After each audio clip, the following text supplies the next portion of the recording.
इस जस्टिस की मुहिम में आप लोग अपना कंट्रीब्यूशन दे सकते हो।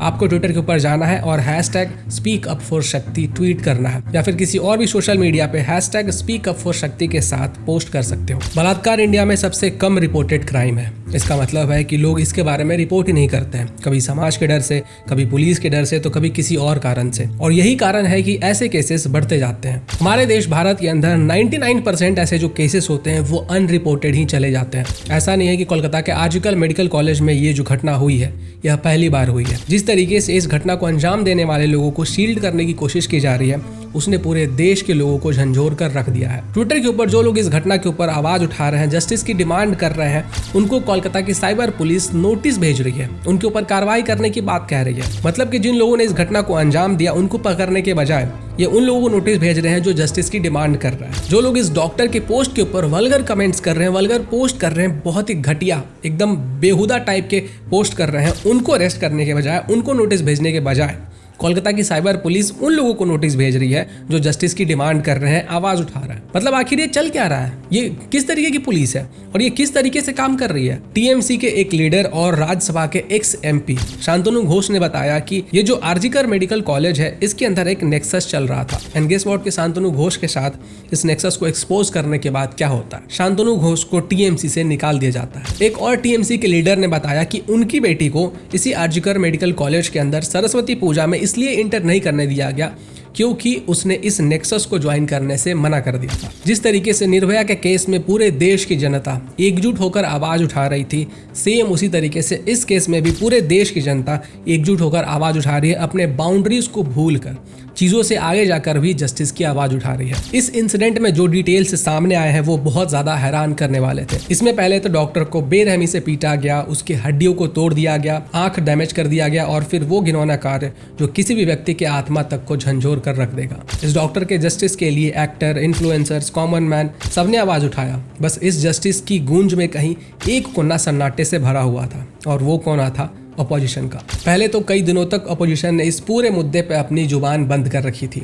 जब हम सभी लोगों ने मिलकर आवाज उठाया, ये प्रोटेस्ट बड़ा हुआ, लोग लिटरली सड़कों के ऊपर आने लगे और अपोजिशन से इस चुप्पी पे सवाल खड़े करने लगे, तब जाकर कई दिनों के बाद इन्होंने जेनरिक स्टेटमेंट्स देने शुरू किए। Kind of damage control you can say. एक तरफ जहाँ पे कि हर एक व्यक्ति आवाज उठा रहा है, इस जस्टिस की मुहिम में अपना समर्थन दे रहा है, वहीं पे दूसरी साइड में ऐसा प्रतीत होता है, जो चीजें सामने आ रही है उससे प्रतीत होता है कि वेस्ट बंगाल की गवर्नमेंट उन लोगों को शील्ड प्रोवाइड करने की कोशिश कर रही है जो लोग इस पूरे घटना के पीछे मौजूद थे। जो इंटर्न डॉक्टर्स प्रोटेस्ट कर रहे थे, उन्होंने बताया कि हमारे प्रोटेस्ट को खत्म करने की पूरी कोशिश की जा रही है। उनकी आवाज को भी ठीक वैसे ही दबाने की कोशिश की जा रही है जैसा उस डॉक्टर की आवाज को उस बंद कमरे के अंदर दबा दिया गया। जांच है वो बहुत फास्ट है, वो किसी भी निर्दोष को पकड़ के और हमें प्रूफ करना चाह रहे हैं, हमें चुप कराना चाह रहे हैं, पर वो नहीं होने देंगे। 2 से 3 लोगों ने ये काम किया है। पहले तो विक्टिम डॉक्टर के परिवार वालों ने बताया कि हमें फोन करके ये कहा गया कि हमारी बच्ची ने खुद की ही जान ले ली है। उसके बाद जब हम लोग अपने बेटी से मिलने गए तो हमें मिलने भी नहीं दिया गया,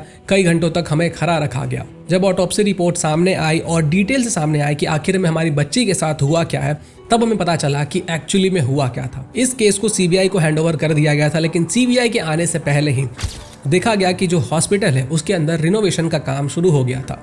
मतलब अचानक से रिनोवेशन का काम शुरू क्यों हो गया? वो एक क्राइम सीन है और वहाँ पे अगर रिनोवेशन किया जा रहा है, कुछ भी तोड़फोड़ किया जा रहा है, कुछ भी चेंजेस किए जा रहे हैं, तो उसको यही माना जाएगा कि क्राइम सीन के ऊपर ये सभी चीजें की जा रही हैं और एविडेंस को टैंपर करने की कोशिश हो रही है। यहाँ तक कि जो लोग प्रोटेस्ट कर रहे थे उनके ऊपर अचानक से बहुत सारे गुंडे आ जाते हैं, हमला करने लगते हैं, और हमला करते करते एक एक करके वो लोग आरजीकर हॉस्पिटल के अंदर भी घुसकर वहाँ पे तोड़फोड़ करने लगते हैं। इससे तो यही समझ में आ रहा है कि आरजीकर हॉस्पिटल के अंदर जो एविडेंसेस मौजूद थे उनको टैंपर करने की कोशिश फिर से हुई। सडनली गुंडों का इतना बड़ा झुंड आखिर अचानक से कैसे आ सकता है? क्या पुलिस को इसके बारे में भनक नहीं थी? पुलिस आखिर कर क्या रही थी? बिना किसी भी बड़े आदमी के प्रोटेस्ट के जो कि ऐसे मॉब को हैंडल कर सकता है, उनको डायरेक्शन दे सकता है, ऐसी घटना पॉसिबल ही नहीं है। सोशल मीडिया के ऊपर जब ये वीडियोस वायरल होने शुरू हुए तो लोगों ने बताना शुरू किया कि ये जो गुंडे हैं वो कोई और नहीं है बल्कि ये टीएमसी के ही भेजे हुए गुंडे हैं। आरजीकर कॉलेज के जो प्रिंसिपल थे उन्होंने इस घटना के बाद ये बयान दिया कि अरे वो जो डॉक्टर थी वो उस हॉल में सोने ही क्यों गई थी? वो हॉल सोने के लिए नहीं है, तो फिर वहाँ कर क्या रही थी वो? और ये जो प्रिंसिपल है इनके तार खुद टीएमसी से जुड़े हुए हैं। इस प्रिंसिपल ने जब कुछ समय के बाद अपना इस्तीफा दिया तो उसके कुछ ही समय के बाद इनको वापस से एक दूसरे हॉस्पिटल के अंदर तुरंत अपॉइंट कर दिया गया। यहाँ तक कि कोलकाता हाई कोर्ट ने भी कहा कि भाई तुम लोग किसी को बचाने की कोशिश कर रहे हो क्या? जो लोग इस डॉक्टर के पोस्ट के ऊपर वल्गर कमेंट्स कर रहे हैं, वल्गर पोस्ट कर रहे हैं, बहुत ही घटिया एकदम बेहुदा टाइप के पोस्ट कर रहे हैं, उनको अरेस्ट करने के बजाय, उनको नोटिस भेजने के बजाय कोलकाता की साइबर पुलिस उन लोगों को नोटिस भेज रही है जो जस्टिस की डिमांड कर रहे हैं, आवाज उठा रहा है। मतलब आखिर ये चल क्या रहा है? ये किस तरीके की पुलिस है और ये किस तरीके से काम कर रही है? संजय रॉय जिसने ये एक्सेप्ट किया कि उसने इस पूरे मामले को अंजाम दिया था, जो कि अभी अरेस्ट हो चुका है, क्या आपको लगता है कि उसने अकेले इस घटना को अंजाम दिया? मुझे तो नहीं लगता है। जो चीज़ें सोशल मीडिया पे सामने आ रही हैं, जो फैक्ट्स सामने आ रहे हैं, उसको देखकर तो यही लगता है कि 3-4 से भी ज़्यादा लोग इसमें इन्वॉल्व थे। तो ये जो 3-4 लोग जो इस पूरे घटना के अंदर इन्वॉल्व थे, क्या उनको बचाने के लिए ये सब जो तामझाम है वो किया जा रहा है? इतने सारे फैक्ट्स सामने आ रहे हैं, इतने सारी चीज़ें सामने आ रही हैं, उनको देखकर तो यही लगता है कि कुछ बहुत बड़े लोग शामिल हैं इस पूरे मामले के अंदर और उनको बचाने के लिए इस तरीके की चीज़ें की जा रही है। ऐसा नहीं है कि जो लोग सड़कों के ऊपर प्रोटेस्ट कर रहे हैं, जस्टिस की डिमांड कर रहे हैं, वो कोई पॉलिटिक्स कर रहे हैं। फिर वो चाहे संदेश खली हो या फिर टीएमसी का कंगारू कोर्ट, जहाँ पे कि महिलाओं को सड़कों के ऊपर लिटरली लोगों के सामने शरिया कोर्ट के जैसे पीटा जाता है और गवर्नमेंट इनके ऊपर कोई एक्शन नहीं लेती है। इतने सारे लोग जो प्रोटेस्ट कर रहे हैं, ये पॉलिटिक्स के लिए नहीं है, इनको सिर्फ और सिर्फ जस्टिस चाहिए और ये जस्टिस के लिए है। टीएमसी की महुआ मोइत्रा आकर कहती हैं कि इस पूरे घटना के ऊपर ममता बनर्जी को टारगेट किया जा रहा है, हमारी जो गवर्नमेंट है, वेस्ट बंगाल की जो टीएमसी गवर्नमेंट है, उनको टारगेट किया जा रहा है और इसके ऊपर राजनीति की जा रही है। We want it to be like that. So there is no cover up.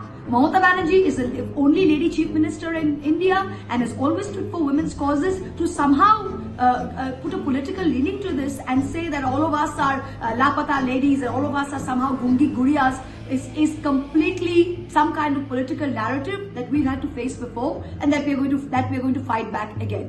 We are with women. We are number 1 in the country for the safety of women. मतलब इन लोगों के लिए जस्टिस से ज़्यादा इंपॉर्टेंट ये है कि टीएमसी को कोई टारगेट ना करे।